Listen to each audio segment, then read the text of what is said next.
Because I've worked on many shows since and many shows before. Some considered very good shows, some considered very bad. That still was the best show I ever worked. We had John and Barbara, running the show. John, as Barbara said, loved comedy. So I went through presentation to pilot to show with them, and it was like, bring in every funny person you know, essentially, is what John wanted. And we had not only comedy writers, but we had, one person was like, she just moved out here, and I'm like, oh, she used to study Russian lit. We could use that, hire her. Okay, hire her as a writer. We had Graham Elwood, who John just loved as a host. Stand-up comedian, kind of just starting off then, right?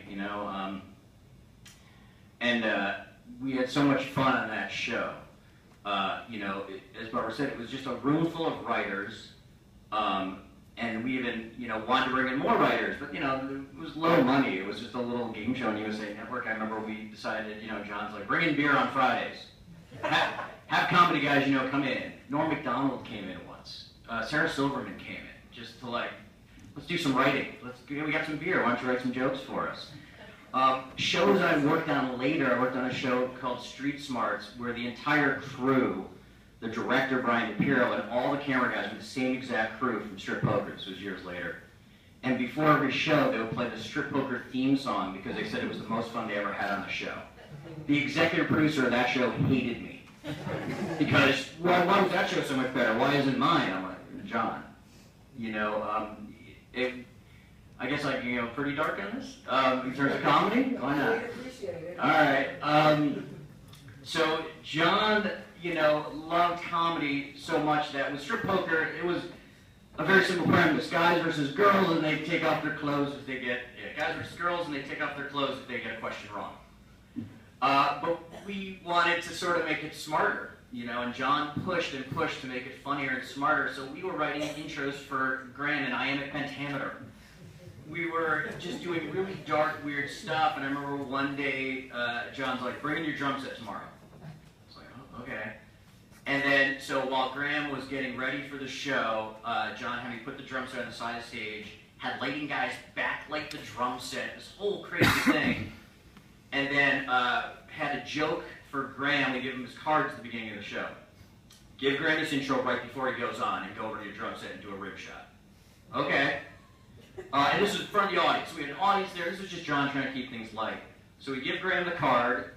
Graham, I don't think he even looked at it. He just read it, because we do 6 shows a day. So here's your new intro, Graham. John says, just don't look at it, just read it. So in front of the whole audience of this game show, and the contestants both sitting there in their bikinis, and the guys in their, Speedos or whatever it was, Graham starts reading the card. We do it as a real show. Lights come up, the cameras are going, get the music, their contestants dance at the beginning of the show, the whole thing.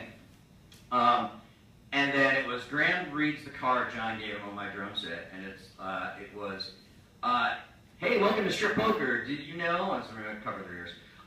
Hey, welcome to Strip Poker. Did you know I have a 12-inch cock?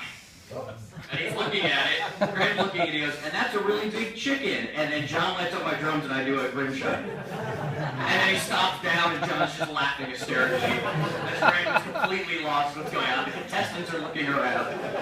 And it was just to keep things light. And that's why other shows I've worked on since, of the 20 shows probably in this industry, anybody who's ever worked on Strip Poker or any one of John's shows, they just talk about that all the time. They talk about how great it is to work with him, whether it's Strip Poker or The Man Show.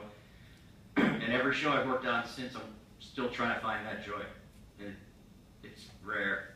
It's really rare to have somebody like John run a show like that, and just love writers, love creative, fought for us like I've never been fought for, protected us from the executives so we could do crazy, weird things. It was, I always say, we were doing a 1982 Letterman show and a game show.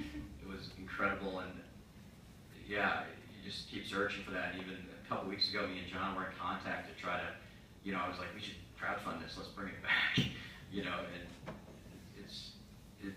And that's all I can say. He's an amazing person to work for, and the way he defended the writers and the creative, you don't find it.